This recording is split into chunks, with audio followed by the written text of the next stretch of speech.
Hello and welcome to another lecture. हम chapter number 9 पढ़ रहे थे और अब हम डिस्कस करने जा रहे हैं एक और topic and this is called methanol. और मीथेनॉल जिसको हम कॉमन सिस्टम में कहते हैं फॉर्मल्डिहाइड। अब मीथेनॉल या फॉर्मल्डिहाइड इसकी जो प्रिपरेशंस हैं पहले इस पर डिस्कस करेंगे, फिर केमिकल प्रॉपर्टीज़, फिजिकल प्रॉपर्टीज़ और बाद में यूजेस की बात होगी। तो प्रिपरेशन जो है उसमें एक तरीका तो आप देख सकते हैं कि हम मीथाइल अल्कोहल जो है, ठीक है, मीथाइल अल्कोहल उससे हम फॉर्मल्डिहाइड बनाने जा रहे हैं। और मीथाइल अल्कोहल की डिहाइड्रोजनेशन हो रही है क्योंकि यहाँ पर हाइड्रोजन गिव अप हो रहा है और इस तरह से बना फॉर्मल्डिहाइड। और आप जानते हैं कि CH3NOH इसमें से OH ग्रुप से भी हाइड्रोजन गया और कार्बन से भी हाइड्रोजन गया। कैटलिस्ट यहाँ पर है copper oxide and molybdenum oxide और टेम्परेचर जिस टेम्परेचर पर रिएक्शन होता है वो 300 degree Celsius and methyl alcohol loose hydrogen and turns into formaldehyde. ठीक है, तो पहला मेथड जो है वो मीथाइल अल्कोहल की डिहाइड्रोजनेशन। दूसरा मेथड मीथाइल अल्कोहल को बनाने का दूसरा तरीका हम ऑलरेडी पढ़ चुके हैं। जैसे हम किसी प्राइमरी अल्कोहल को ऑक्सीडाइज करते हैं तो अल्डिहाइड बनता है, तो ये आप जानते हैं कि मीथाइल अल्कोहल की ऑक्सीडेशन हो रही है और इस तरह से क्या बना, फॉर्म अल्डिहाइड। ये रिएक्शन हम पहले 2 बार पढ़ चुके हैं, एक मीथाइल अल्कोहल में और एक इथाइल अल्कोहल में। ठीक है, इसके अलावा एक और रिएक्शन है जिसमें आप देख सकते हैं कि जो कंपाउंड हमने लिया है, now this is called calcium acetate. तो मैं इसकी स्ट्रक्चर थोड़ी सी करेक्ट कर लेता हूँ। यह है कैल्शियम एसीटेट। ठीक है, कैल्शियम एसीटेट की calcium formate, correction, calcium formate, इसकी ड्राई डिस्टिलेशन हो रही है। और इसकी ड्राई डिस्टिलेशन जब होगी तो होगा क्या कि ये जो हाइड्रोजन है ये जाके माइग्रेट करता है कार्बन पे, बाकी सा कंपाउंड का जो है वो अलग हो जाता है। तो इस तरह से एक बनता है फॉर्मल्डिहाइड जो हमारा टारगेट है। ठीक है, एक बनता है फॉर्मल्डिहाइड जो हमारा टारगेट है और प्लस में बनता है क्या, कैल्शियम कार्बोनेट। ठीक है, तो फॉर्मल्डिहाइड को बनाने के लिए हम या तो मिथाइल अल्कोहल का इस्तेमाल कर रहे हैं और मिथाइल अल्कोहल का इस्तेमाल करेंगे तो या तो उसकी डिहाइड्रोजनेशन होगी या तो उसकी ऑक्सीडेशन होगी। हालांकि दोनों ऑक्सीडेशन भी कह सकते हैं क्योंकि डिहाइड्रोजनेशन भी एक तरह से ऑक्सीडेशन ही है। या फिर हम ड्राई डिस्टिलेशन करते हैं कैल्शियम फॉर्मेट की, calcium formate and dry distillation के फॉर्मल्डिहाइड। ठीक है, अब आते हैं केमिकल प्रॉपर्टीज। फॉर्मल्डिहाइड की जो केमिकल प्रॉपर्टीज़ हैं उनमें एक तो आप देख सकते हैं कि फॉर्मल्डिहाइड, एक अल्डिहाइड जब ऑक्सीडाइज होगा तो ऑक्सीडाइजिंग एजेंट वही हैं पोटेशियम डाइक्रोमेट और कंसनट्रेटेड सल्फ्यूरिक एसिड, और इस तरह से हमारे पास जो प्रोडक्ट बनता है इस प्रोडक्ट का नाम है फॉर्मिक एसिड। इस प्रोडक्ट का नाम क्या है, formic acid.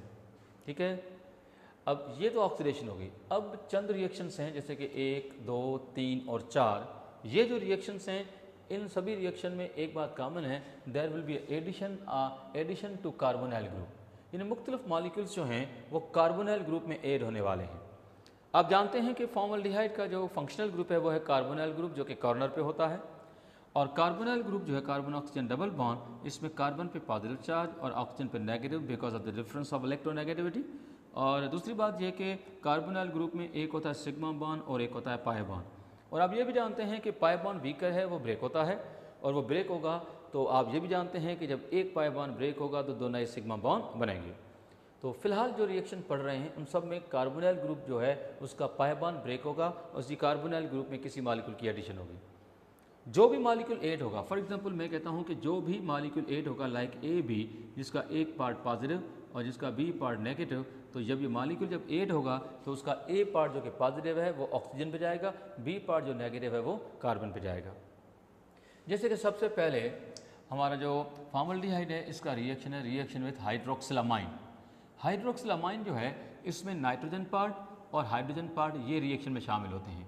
Nitrogen part negative है और हाइड्रोजन पार्ट जो है ये पार्शियल पॉजिटिव है। तो आप देख सकते हैं कि हाइड्रोजन ऑक्सीजन पे गया, यहाँ पर बना OH ग्रुप और नाइट्रोजन और OH ग्रुप जो है ये आए कहाँ पर, कार्बन पे। तो पहले स्टेप में एडिशन प्रोडक्ट बना और एडिशन प्रोडक्ट क्योंकि अनस्टेबल है, ये अनस्टेबल प्रोडक्ट डिहाइड्रेट होता है और एक स्टेबल प्रोडक्ट में कन्वर्ट होता है। वो कैसे, तो ज़रा देखें कि कार्बन जो है वहाँ से OH ग्रुप जाएगा और नाइट्रोजन जो है यहाँ से हाइड्रोजन जाएगी तो OH और H now they are been remove in the form of water. तो इस तरह से कार्बन और नाइट्रोजन के बीच में बनता है डबल बॉन्ड और इस मॉलिक्यूल को हम कहते हैं फॉर्मल्डिहाइड अमाइन। ठीक है, इसको हम क्या बोलते हैं, फॉर्मल्डिहाइड अमाइन। ठीक है, तो अब फॉर्मल्डिहाइड अमाइन के बाद एक और एडिशन रिएक्शन है, आप देख सकते हैं। Now this is called formaldehyde जो है इसमें हम ऐड करने जा रहे हैं एक मॉलिक्यूल को जिसको कहते हैं फिनाइल, इसको हम क्या कहते हैं, फिनाइल हाइड्राजिन। ठीक है, क्या, फिनाइल हाइड्राजिन। अब फिनाइल हाइड्राजिन जो है इसकी स्ट्रक्चर आप देख सकते हैं C6H5, नाइट्रोजन के साथ हाइड्रोजन, फिर नाइट्रोजन के साथ 2 हाइड्रोजन। ये नाइट्रोजन और ये हाइड्रोजन रिएक्शन में पार्टिसिपेट करते हैं। इसमें नाइट्रोजन पार्ट नेगेटिव है पार्शल, और इसमें हाइड्रोजन पार्ट पॉजिटिव है वो भी पार्शल, क्योंकि बॉन्ड पोलर है। और इसकी जो हाइड्रोजन है वो ऑक्सीजन पे जाएगी और इसका बाकी मॉलिक्यूल का जो हिस्सा है वो सीधा जाएगा कार्बन पे। तो इस तरह से आप देख सकते हैं कि ऑक्सीजन OH में कन्वर्ट हुई और बाकी हिस्सा मॉलिक्यूल का यहाँ पर आया। अब चूँकि आप जानते हैं कि इस नाइट्रोजन के साथ भी हाइड्रोजन है, इस नाइट्रोजन के साथ भी हाइड्रोजन है, होगा क्या, होगा ये कि ये जो OH ग्रुप है और ये जो H ग्रुप है ये यहाँ से रिमूव हो जाते हैं इन द फॉर्म ऑफ वाटर, क्योंकि अनस्टेबल एडक्ट है एंड अनस्टेबल एक एडिशन प्रोडक्ट है, वो डिहाइड्रेट होगा, जिससे हमने पहला रिएक्शन एक्सप्लेन किया था। और इस तरह से कार्बन नाइट्रोजन बनेगा डबल बॉन्ड, और इस तरह से हमारा जो एंड रिजल्ट बना इस मॉलिक्यूल को हम कहते हैं फिनाइल हाइड्राजोन। यहाँ पर चेंज क्या है, यहाँ पर चेंज ये है कि phenyl hydrazine turns into phenyl hydrazone. तो फिनाइल हाइड्राजोन में कब कन्वर्ट होगा, जब हम इसको रिएक्ट करवाते हैं किसके साथ, फॉर्मल्डिहाइड के साथ। ठीक है, एक और रिएक्शन है फॉर्मल्डिहाइड में एडिशन ऑफ अल्कोहल। अल्कोहल में हाइड्रोजन पार्ट पॉजिटिव है और इसका ऑक्सीजन पार्ट नेगेटिव है, पार्शली सही लेकिन चार्जेस हैं। Because of this polarity hydrogen जो है वो जाएगा ऑक्सीजन पे, बनाएगा OH ग्रुप, बाकी जो इथॉक्सी ग्रुप है अल्कोहल का ये आएगा कार्बन पे। पहले स्टेप में जब अल्कोहल ऐड हुआ तो जो मॉलिक्यूल बना दिस मॉलिक्यूल, इस मॉलिक्यूल को हम कहते हैं हेमी एसीटल।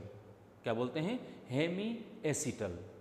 अब हेमी एसीटल जो है इसमें एक बार फिर अल्कोहल का मॉलिक्यूल ऐड हो रहा है, जिसमें भी आप जानते हैं कि ऑक्सीजन पार्ट नेगेटिव और हाइड्रोजन पार्ट आप जानते हैं पॉजिटिव। ठीक है, और ये जो OH ग्रुप है और ये जो हाइड्रोजन है ये दोनों कंबाइन होकर बना लेती हैं वाटर, तो यहाँ से माइनस हो जाता है वाटर। ठीक है, और इथॉक्सी ग्रुप जो है वो जाएगा सीधा कार्बन पे। तो इथॉक्सी ग्रुप एक ऑलरेडी था, एक और कार्बन पे आएगा। तो आप देख सकते हैं एक इथॉक्सी ग्रुप है ये और दूसरा इथॉक्सी ग्रुप, ये पहले हेमी एसीटल बना था, अब बना क्या, एसीटल। तो फॉर्मल्डिहाइड अल्कोहल के साथ पहले हेमी एसीटल बनाएगा, हेमी एसीटल फर्दर अल्कोहल के साथ जो है वो कंडेंस होगा, वाटर मॉलिक्यूल लिबरेट होगा और फिर जाके बनेगा क्या, कंप्लीट एसीटल। एसीटल में जो क्या होता है कि ये जो ऑक्सीजन और कार्बन के जो बॉन्ड होते हैं वो अल्टरनेटिव होते हैं, जैसे carbon oxygen carbon oxygen carbon.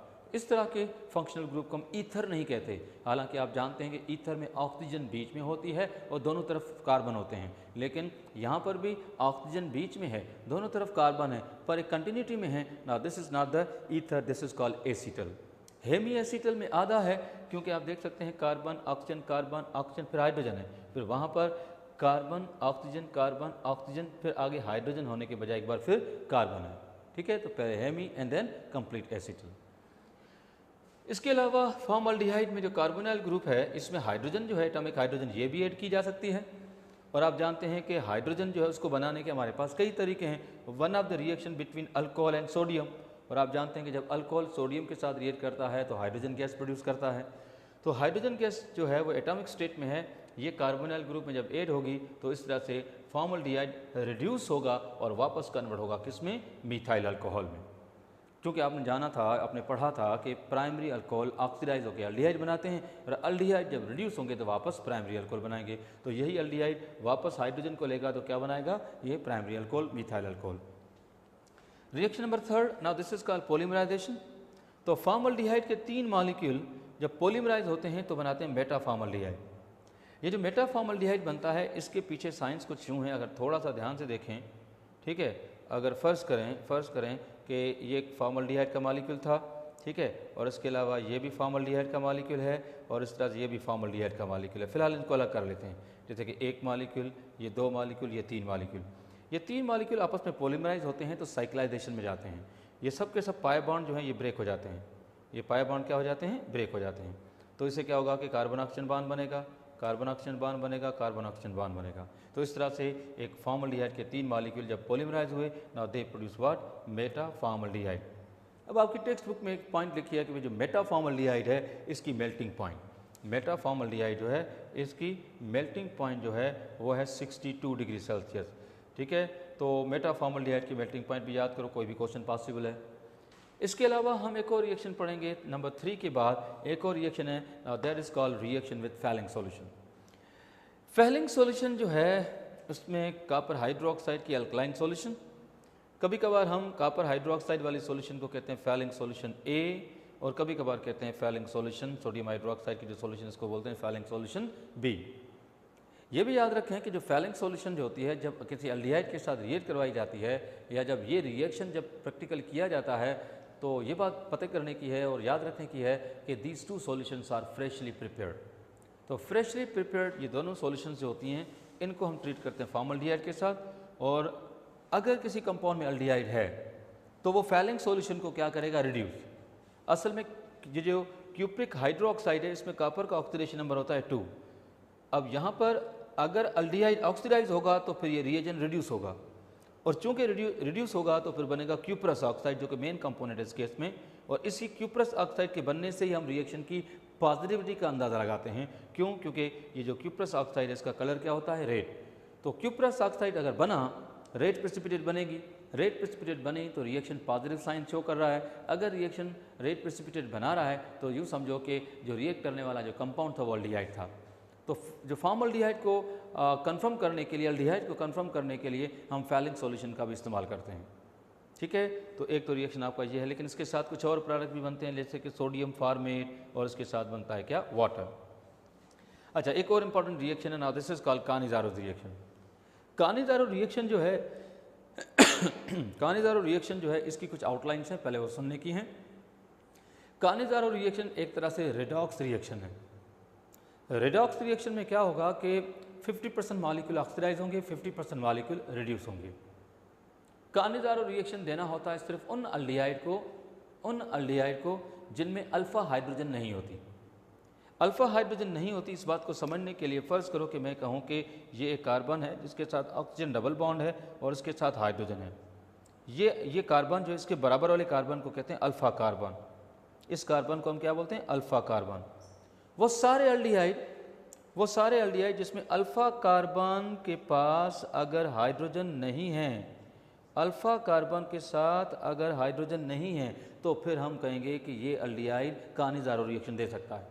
और जो कानिज़ारो रिएक्शन देंगे उसमें सेल्फ रिडॉक्स होता है, आधा रिडक्शन और आधा ऑक्सीडेशन। तो आप देख सकते हैं कि फॉर्मल्डिहाइड सोडियम हाइड्रोक्साइड के साथ रिएक्ट करता है तो एक एल्डिहाइड कार्बोक्सिल ग्रुप में कन्वर्ट हो गया, कंपाउंड बना सोडियम फॉर्मेट, और एक बना अल्कोहल जो कि रिडक्शन प्रोडक्ट है, या वो प्रोडक्ट है जो कि रिडक्शन से बनता है। कार्बोक्सिल ग्रुप ऑक्सीडेशन से और अल्कोहल रिडक्शन से। लेकिन अगर फ़र्ज़ करो कि किसी एल्डिहाइड के पास अल्फ़ा हाइड्रोजन है, जो कि आपके सिलेबस का रिएक्शन नहीं है, अगर किसी एल्डिहाइड के पास अल्फ़ा हाइड्रोजन है तो फिर ऐसे एल्डिहाइड जो होंगे वो बजाय कानिज़ारो रिएक्शन के वो रिएक्शन देते हैं अल्डोल कंडेंसेशन। अल्डोल कंडेंसेशन में क्या होगा कि एल्डिहाइड के दो मॉलिक्यूल जो होंगे उसमें एक तो एल्डिहाइड ही रहेगा, दूसरा ओल हो जाएगा। मतलब एक ने अपने फंक्शनल ग्रुप को मेंटेन रखना है जबकि दूसरा रिड्यूस होगा। इस वजह से हम कहते हैं अल्डोल। अल्डोल मतलब एल्डिहाइड भी होगा और फंक्शनल ग्रुप अल्कोहल भी होगा। तो आई होप कि ये जो 4 रिएक्शंस जो हैं, इवन 5 रिएक्शन ये समझ में आए होंगे। तो चलते हैं एक और रिएक्शन की तरफ, and now we are moving towards one more reaction, and that is the reaction number 6, and this is called reaction with Tollens reagent. Reaction with Tollens reagent. कभी कभार टॉलेंस रिएजेंट के साथ जो रिएक्शन है इसको हम कहते हैं silver mirror test. Tollens reagent के साथ जो रिएक्शन है इसको हम क्या बोलते हैं, सिल्वर मिरर टेस्ट। अच्छा, सिल्वर मिरर टेस्ट में क्यों? क्योंकि इसमें सिल्वर बनती है। जो आपने चैप्टर नंबर 5 में टॉपिक पढ़ा था सिल्वरिंग अ मिरर, एग्जैक्टली वही रिएक्शन है। चैप्टर नंबर 5 में जो आपने जो रिएजेंट लिया था वो लिया था ग्लूकोज, जो कि भी एल्डिहाइड है, और हम यहाँ पर खुद ले रहे हैं फॉर्मल्डिहाइड। तो चलो देखते हैं कि रिएक्शन क्या है। सिल्वर नाइट्रेट सोडियम हाइड्रोक्साइड के साथ रिएक्ट की जा रही है। नतीजे में सिल्वर OH के साथ सोडियम नाइट्रेट के साथ डबल डिस्प्लेसमेंट रिएक्शन है, बनेगा सिल्वर हाइड्रोक्साइड और sodium nitrate. Silver hydroxide ammonium hydroxide के साथ जब रिएक्ट करता है तो एक कॉम्प्लेक्स बनाता है, तो इस कॉम्प्लेक्स का नाम है diamine silver 1 hydroxide. Diamine silver 1 hydroxide, और इसके साथ जो है बनता है वाटर। डायअमाइन सिल्वर 1 हाइड्रोक्साइड आगे एल्डिहाइड के साथ रिएक्ट करता है। चूँकि हमारा टॉपिक फॉर्मल्डिहाइड है तो हमने फॉर्मल्डिहाइड लिया हुआ है। तो डायअमाइन सिल्वर 1 हाइड्रोक्साइड फॉर्मल्डिहाइड के साथ जब रिएक्ट करेगा तो फॉर्मल्डिहाइड को ऑक्सीडाइज करेगा और ये मॉलिक्यूल खुद रिड्यूस होगा।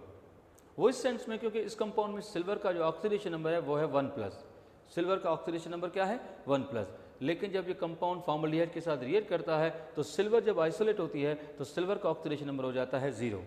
तो हम कहते हैं कि ये जो अमोनिकल सिल्वर नाइट्रेट है जो कि टॉलरेंस रिएजेंट है, ये रिड्यूस होकर सिल्वर में कन्वर्ट होता है। इसके साथ दूसरे प्रोडक्ट भी हैं, जैसे अमोनियम फॉर्मेट भी है, अमोनिया गैस भी है, वाटर भी है, लेकिन यही वो सिल्वर है जो ग्लास शीट के ऊपर डिपॉजिट होती है and this give the effect of the mirror. ठीक है, तो this is all about the reactions of formaldehyde. तो हम चलते हैं आगे। फॉर्मल्डिहाइड के रिएक्शन के बाद एक और पॉइंट है इसके यूजेस। फॉर्मल्डिहाइड के जो यूजेस हैं उसमें एक तो ये है कि फॉर्मल्डिहाइड की जो है एक्वस सॉल्यूशन जो कि 40% एक्वस सॉल्यूशन है, जिसको हम कहते हैं फॉर्मलिन, वो एक एंटीसेप्टिक है, डिसइंफेक्टेंट है, जिसका जिक्र हम प्रीवियस टॉपिक में कर चुके हैं मिथाइल अल्कोहल में, और इसका इस्तेमाल करते हैं to preserve the biological specimen. Second use जो है, it is use to form different resins and plastic just like urea formaldehyde. Urea formaldehyde जो है ये यूरिया और फॉर्मल्डिहाइड का कंडेंसेशन प्रोडक्ट है। इसके अलावा बैकलाइट तो आप जानते हैं कि ये जो है फॉर्मल्डिहाइड और फिनोल का कंडेंसेशन प्रोडक्ट है। और इसके अलावा एक और चीज़ बनती है मेलामिन, जो कि फूड ग्रेड प्लास्टिक है। इसके अलावा formaldehyde is also use for making the drying oils and dyes. Drying oils जो होते हैं ये ज़्यादातर यूज़ होते हैं वार्निशेस में, जहाँ पर उसको जल्दी से ड्राई अप करने के लिए हम डिफरेंट ऑयल्स यूज़ करते हैं। बाकी डाइज आप जानते हैं कि भाई ये कलरिंग मटेरियल बनाने के काम आती हैं, जैसे कि कपड़ों को भी डाई किया जाता है, हेयर डाइज भी बनती हैं एंड सो ऑन। इसके अलावा एक इसका जो हो और भी यूज़ है वो है इसका कि it is use as anti polio vaccine. क्या लिखा है? एंटी पोलियो वैक्सीन बनाने के काम आता है, या एंटी पोलियो वैक्सीन जो है उसको प्रोसेस करने के भी काम आता है। और प्लस में फ्यूमिंग नाइट्रिक एसिड और फॉर्मल्डिहाइड की जो कम्बिनेशन है, फ्यूमिंग नाइट्रिक एसिड और फॉर्मल्डिहाइड की कम्बिनेशन है, वो एक एक्सप्लोसिव बनाती है, और इस एक्सप्लोसिव को हम क्या कहते हैं? साइक्लोनाइड। साइक्लोनाइड जो है इसका इस्तेमाल किया गया था वर्ल्ड वार 2 में। साइक्लोनाइड का इस्तेमाल किया गया था वर्ल्ड वार 2 में। तो ये हैं इसके यूजेस। आखिरी पॉइंट की तरफ चलते हैं और वो है इसकी फिजिकल प्रॉपर्टीज़। फिजिकल प्रॉपर्टीज़ में डिस्कस करना यह है कि भाई फॉर्मल्डिहाइड बता खुद उसकी फिजिकल कैरेक्टरिस्टिक क्या हैं, जिसमें से एक तो यह है कि gas at ordinary condition. Formaldehyde gas है ऑर्डिनरी कंडीशन पे। ऑर्डिनरी कंडीशन का मतलब है कि रूम टेम्परेचर और 1 atm pressure. But this gas condense to liquid at -21। Condense का मतलब ही लिक्विड में कन्वर्ट होना है। -21 डिग्री सेल्सियस पे ये लिक्विफाई हो जाती है, ठीक है, और लिक्विड स्टेट में आ जाती है। इसके अलावा इसकी जो एक्वस सॉल्यूशन जो है, क्योंकि अभी बात कर ली है कि भाई फॉर्मल्डिहाइड वाटर सॉल्युबल है, तो जो इसकी एक्वस सॉल्यूशन जो है it has a suffocating order.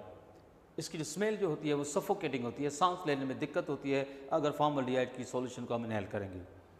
इसके अलावा है कि एक्वस सॉल्यूशन जो है that on evaporation that gives a compound called paraformaldehyde. इसको हम क्या बोलते हैं? पैराफॉर्मल्डिहाइड। और पैराफॉर्मल्डिहाइड में n number of aldehyde molecule water molecule के साथ होते हैं। So that's it and over we have the topic formaldehyde. इंशाल्लाह हम नेक्स्ट लेक्चर में मिलेंगे। That topic will be ketone, और कीटोन में हम डिस्कस करेंगे एसीटोन। Thank you.